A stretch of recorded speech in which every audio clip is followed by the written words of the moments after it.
พี่น้อยตอนนี้เมย์เพิ่นก็สิได้หา กลับเมื่ออีกเที่ยวที่2พี่น้อย30มื้อฮอดเฮือนพี่น้อย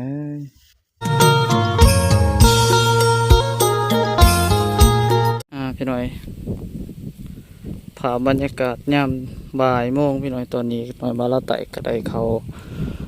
เมื่อหนาในพี่น้อยพี่น้อยดอกหญ้าเรืองถีบทำสมัยก็สิได้เมื่อเกี่ยวเขาอยู่หน้าเนื้อสวยคุณพ่อคุณแม่พี่น้อยแล้วก็สิได้มาอัปเดตเข้าให้เขาหน้าเพิ่นพี่น้อยพี่แหละทางนี้ก็พี่น้องเพิ่นก็ได้เกี่ยวเกือบแล้วพี่น้องพาไหวพอสมควรทำสมัย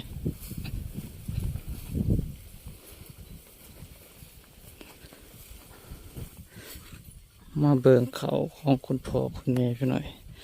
ปีนี้เพิ่นเฮ็ดหน้าบ่หลายถามส้มเฮ็ดหน้าบ่หลายแล้วก็เพราะว่าบ่หลายคนแล้วพี่น้อยบ่มาทำส้มทางนี้จะเป็นหน้าของเขาทำส้มเขาเจาะกระเกี่ยวลายให้เติบทำส้ม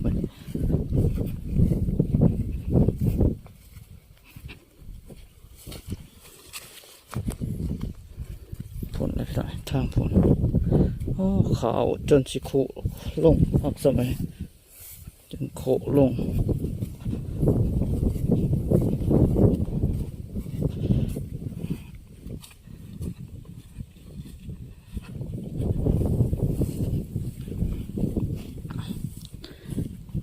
นี่แหละพี่น้อยฝนเฮ็ดหน้าบ่หลายพี่น้อยอยู่ทางพี่เฮ็ดหน้าบ่เบิดทำส้มอย่างหลายให้เติบพี่น้อย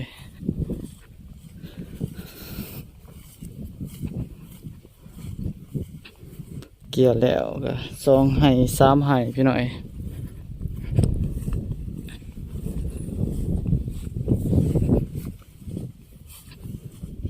และ3ให้ทำส้มเกี่ยวแล้ว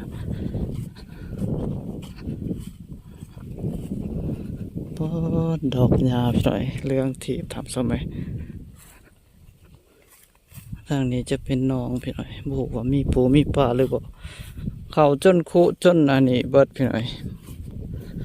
ย้อนเกี่ยวบ่ท่านและพี่น้อยคนกับบลายทำส้ม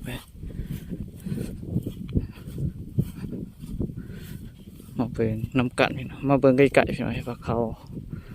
ว่าสิงามหรือบ่ทำส้ม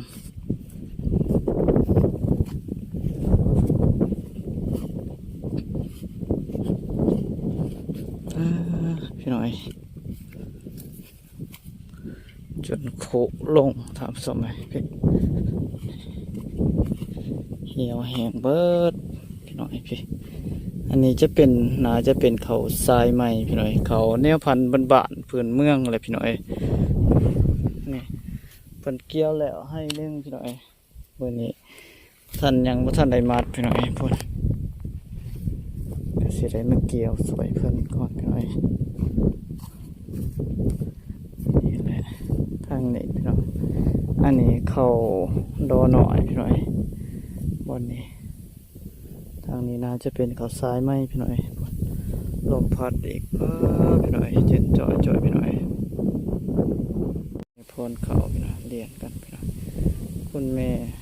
เท่านั้นจะเป็นคุณพ่อพี่น้อย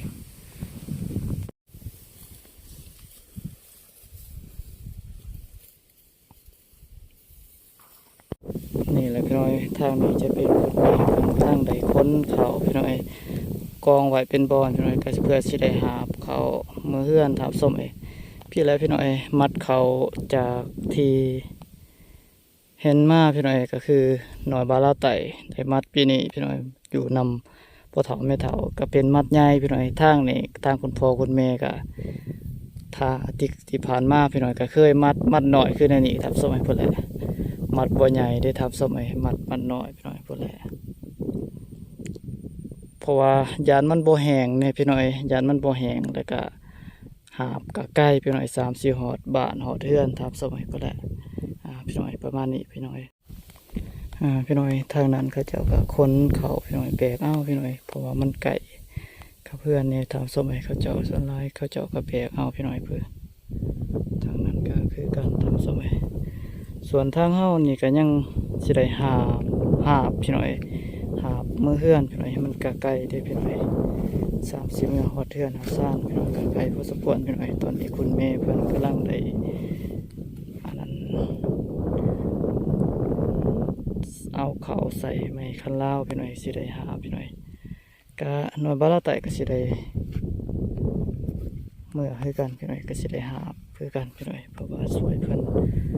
ให้มันแล้วตามสมัยยันฝนตกพี่น้อยจำเป็นเฮาสิห้ามไว้ห้ามไปพี่น้อยหาไปพี่น้อยเพื่อมันหอดเทือนตามสมัย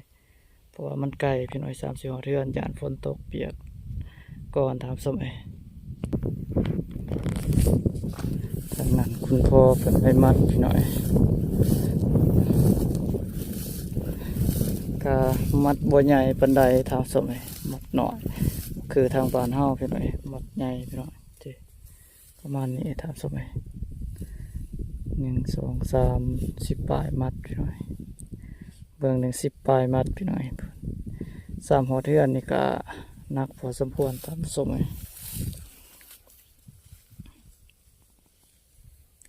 Ibidak também. Tinha de fram que tal.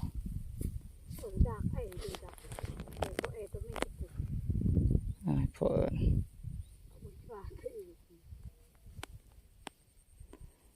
ได้พี่น้อยปล่อยหอดพุ่นบรรยากาศป้าพุ่นน้องสาวเพิ่นกำลังมาพี่น้อยพุ่น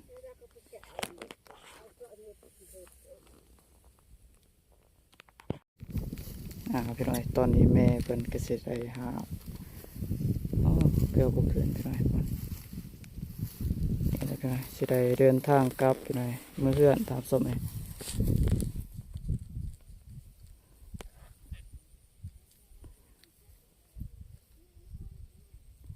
นี่แหละพี่น้อยสิได้หาเมื่อเพื่อนตามสมัยพุ่น3หัวเทือนก็ไก่พอสมควรพี่น้อยก็นักเติบตามสมัย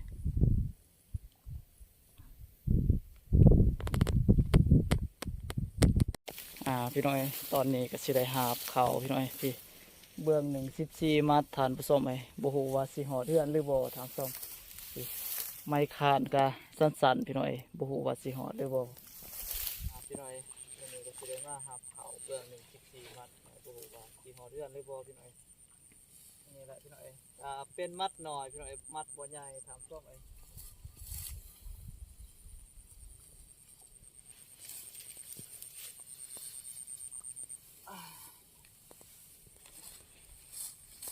นักสมควรพี่น้อย30หอดเทือนก็คือว่า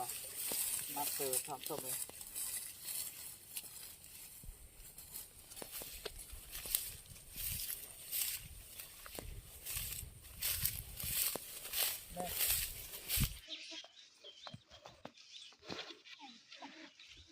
ดอกเลยพี่น้อย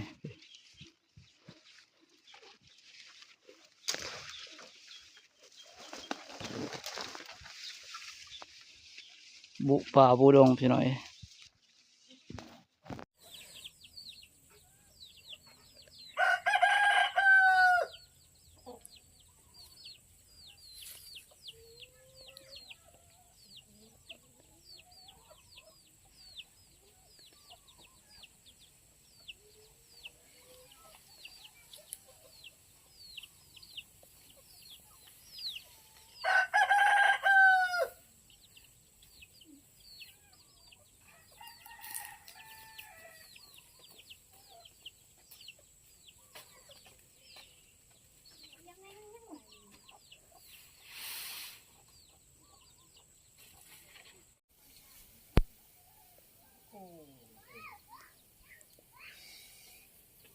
ค่อยเจือเปยเบยเบย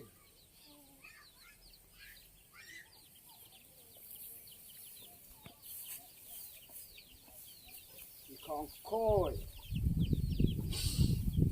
เบยเบยเบย